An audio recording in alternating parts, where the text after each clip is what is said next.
Ladies and gentlemen, welcome to Divers Ready. My name's James. As always, so great to see all of your smiling faces.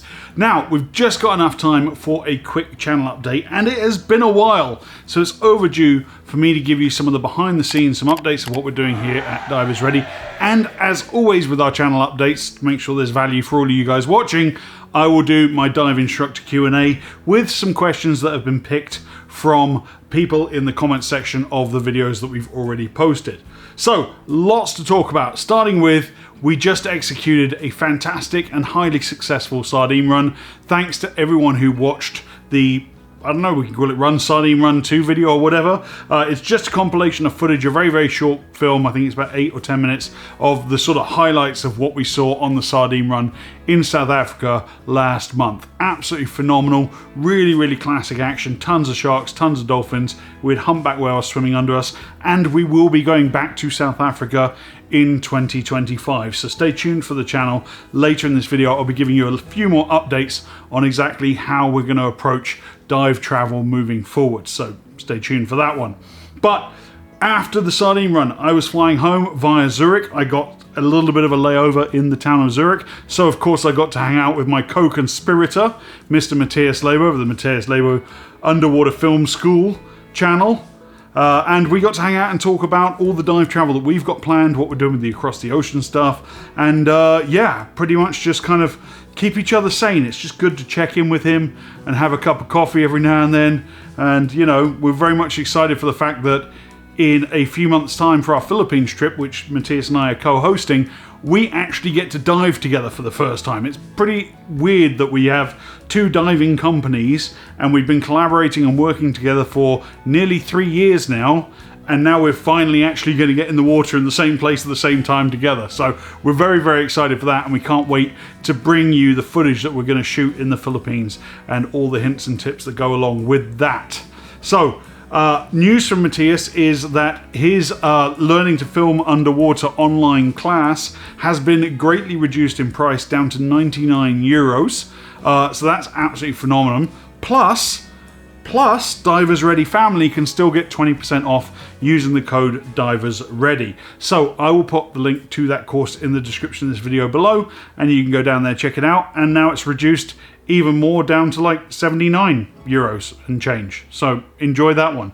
And then I came straight back from Zurich, literally unpacked one set of gear, built my rebreather, and went straight into my CCR instructor evaluation course with my instructor trainer, the factory trainer for DiveSoft, Mr. Joe Bosquez. And I passed. Long story short, I passed. I'm now a CCR instructor on the DiveSoft Liberty. So that's a little bit of personal development for me. It's a goal I set myself at the start of this year, and you know, it's been a long process, lots of steps, but I got to where I wanted to be. So we will now be offering, starting next year, I suppose, because my calendar's pretty full this year already, DiveSoft Liberty Mod 1 CCR courses here in beautiful South Florida. So if that's something that interests you, shoot me an email through the channel and we'll start that conversation. So let's talk a little bit about the dive travel group trips that we're going to be running with Divers Ready then. The procedure for it is going to change a little bit because it turns out that I was not notifying enough people in perhaps the right order of preference. Is that the correct way of saying it? In short, the trips have been selling out so fast and so quick as soon as we launched them, and they're just full and we can't take any more people, that some people that really wanted to go on the trip didn't even know that it had happened before the booking sort of opened up and it was all over. I mean, like Taylor Swift tickets, man, it's insane. So here's how we're going to do it moving forward, right? I've been working with Sendinblue as my email platform, which is called Brevo now or something different, and it changes all the time. But basically, I have nicely segmented lists of people who have signed up for our mailing list, including former students of mine. So if you have come and trained with me here in South Florida, obviously I know you and you know me as a diver, and we've been in the water together, and hopefully I've taught you some stuff at whatever level you are at, recreational, technical, whatever. Obviously those people are my priority. My students always come first. You'll notice that we've missed a couple of weeks of videos. That's because I was teaching. My students are always my priority, and the same will be true of dive travel. So I have a list of my former students, an email list, and they will get first dibs on spaces on trips that we put together. Secondly, the second group of people, we will send another email blast out to everyone who signed up to our mailing list. So, if you haven't done so already, go to diversready.com, check out our fancy new website, and there'll be a little pop-up there for you to join our mailing list. You do that, that's the best way of getting early notification that we've launched a new trip. Thirdly then, I will do a trip announcement video on YouTube, and then I will have a sense of sort of how many spaces are remaining, and I can put that out there into the universe. The next trip that I will be releasing, it's still in the planning phase right now, is Truk Lagoon. Yes, I know I've been talking about Truk Lagoon for as long as we've had a dive channel. It's actually happening. I have the dates, I have the space, I have the operator. Everything is set up and organized. I'm just waiting on a few little details to put in place so I can put the brochure together. And then, like I said, former students, mailing list subscribers, and then out there to the general public on YouTube. So yeah, Sardine Run, Matthias, CCR instructor evaluation, dive trip announcements. I think that's about it for the channel update side of things. So let's dive into what questions you've asked us on the comment section of various different videos. I'll start by saying I get a lot of questions about SSI as an organization. There's a lot of interest there. I get a lot of questions from you about, hey, can you tell me about the SSI this course, or what are the standards for that? So I just want to say the SSI marketing team are kicking all kinds of ass out there in getting their courses out there and getting them promoted.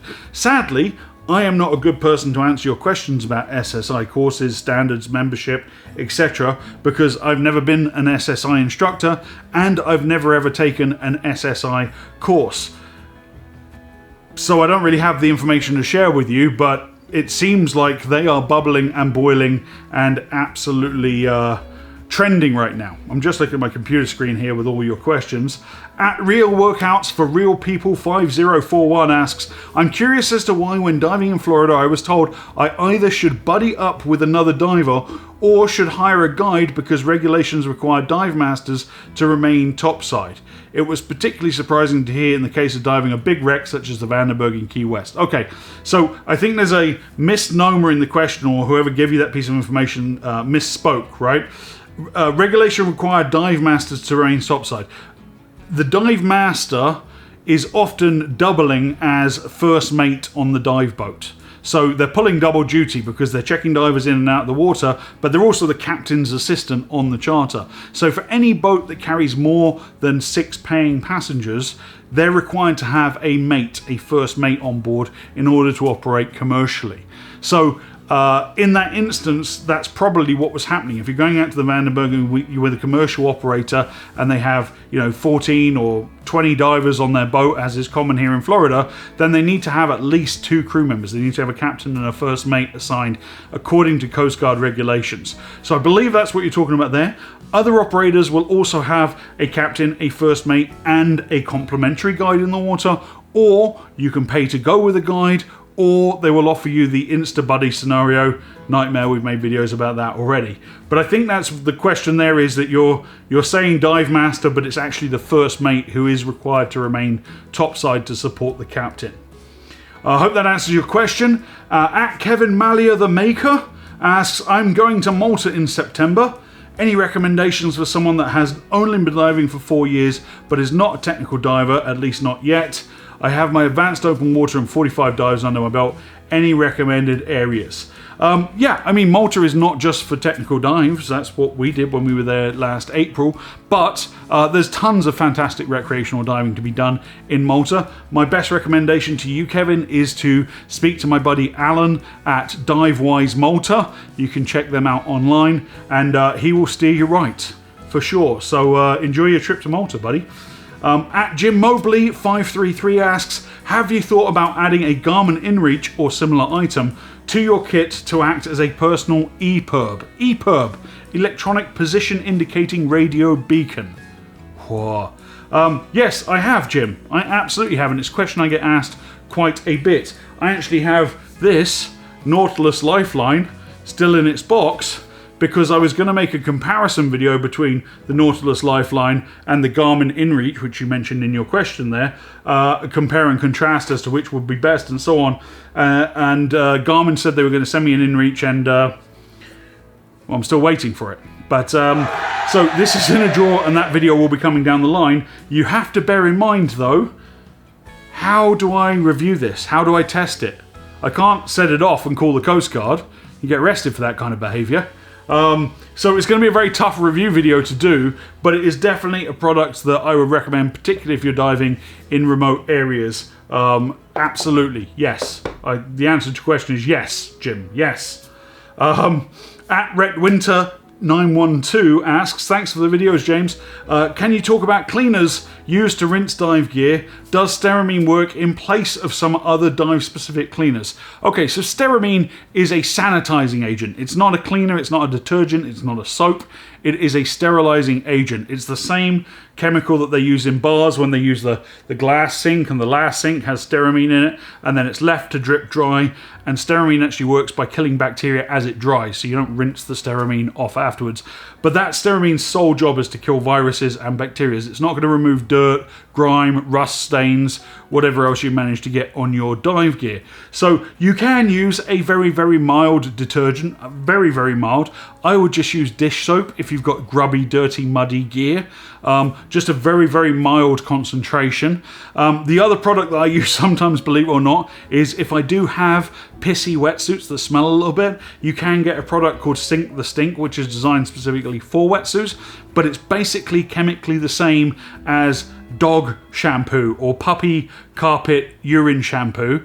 So I tend to just use the dog shampoo because it's more readily available and comes in a larger volume and so on, and I just mix that up with a little bit of water, and any urine soaked wetsuits can sit in there, and it breaks down the pee smell, and then you just hang it up to dry and it's as good as new again. So dog shampoo or dog carpet shampoo for any pissy wetsuits, just dish detergent, ordinary dish soap, in a weak solution for actually cleaning any grubby, muddy BCDs with rust stains or whatever else, and then Stearamine for anything that's, you know, face contact, mask, breathing apparatus and so on, to kill any nasties, any bugs. Hope that answers your question there. That could be a more expansive video as well, I suppose.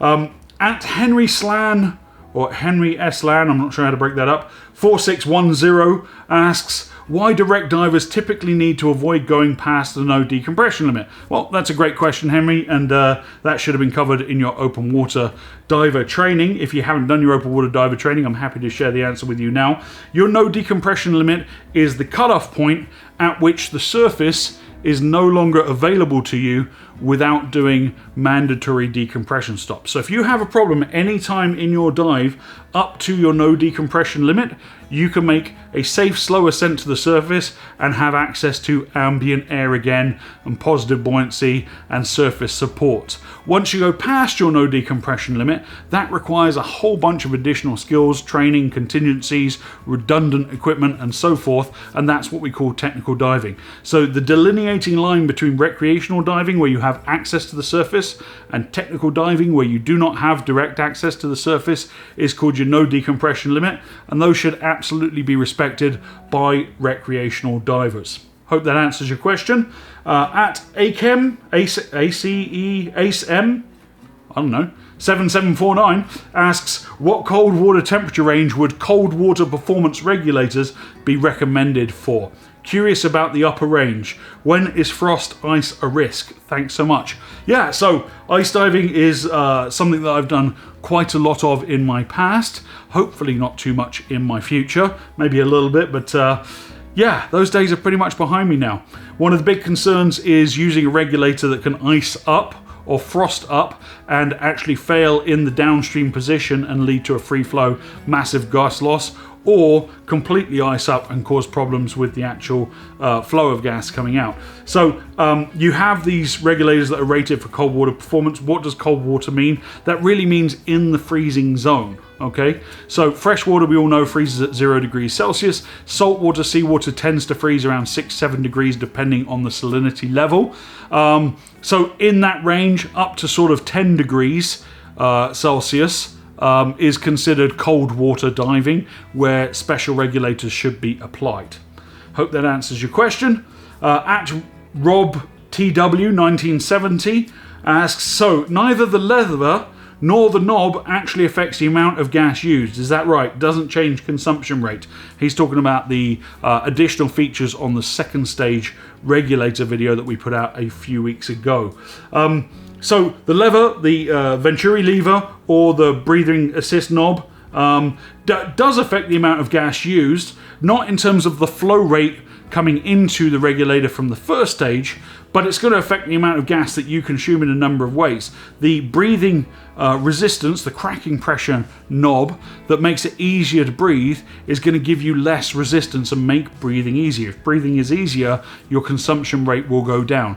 If you struggle to breathe, if you've got a very hard breathing regulator, that generally tends to cause a spike in your sac rate because you are struggling for breath and you have to take catch-up breaths. That throws you off your natural rhythm, can mess with your buoyancy, which means more gas going through your BCD and out again, and all that fun stuff. So the easier a regulator breathes, generally the lower your consumption rate will be, and that knob, the breathing assist dial on the side there, is one of the key factors that's going to control how easily your reg breathes. The lever, the Venturi lever, has one very simple job, and that's to stop the regulator from free flowing when it's not in your mouth. If the regulator doesn't free flow, you're going to have more gas left in your cylinder to breathe. So that also doesn't change your consumption rate, but it will make your dives longer because you'll have more gas available to you. So I hope that answers your question there, Rob. Thank you so much.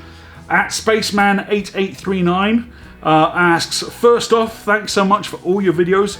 What size DSMB is best? 4.5 foot, 6 foot, question mark, and so on. Really depends, Spaceman, on what conditions you're diving in. Right, if you're in flat, calm seas, freshwater lakes, and you just want an SMB to mark a position, then you know how far do you need to see the SMB? Not too far, right? So 4.5 feet, probably plenty fine. Out in the open ocean, my personal minimum will be a 5 foot DSMB, but it depends what condition I'm diving in. If you've got a 6 foot SMB with you and you're in 10 foot seas, that doesn't really help because the people on the boat won't be able to see the SMB over the height of the swell. So I know up in the northeast of the US, for example, those guys go out in crazy conditions. Island diving, you go out there in the English Channel, Irish Sea, all that fun stuff. That's rough water. You're going to want a really, really big SMB so you're nice and visible. So the bigger the better in general, but just consider what conditions you're actually diving in. So I think that wraps up our Q&A. Thank you to everyone who asked me questions. It really gets me thinking, and a lot of different topics there, and I really enjoy that. So if you have your questions, you want them answered in the next Dive Instructor Q&A video that I put out, that's what the comment section for it is down there. As always, ladies and gentlemen, thank you so much for watching. Don't forget to subscribe to our channel if you haven't done so already. And don't forget to subscribe to our newsletter so that you're informed of all of our upcoming dive trips. As always, I will be back next week. Dive safe, dive often.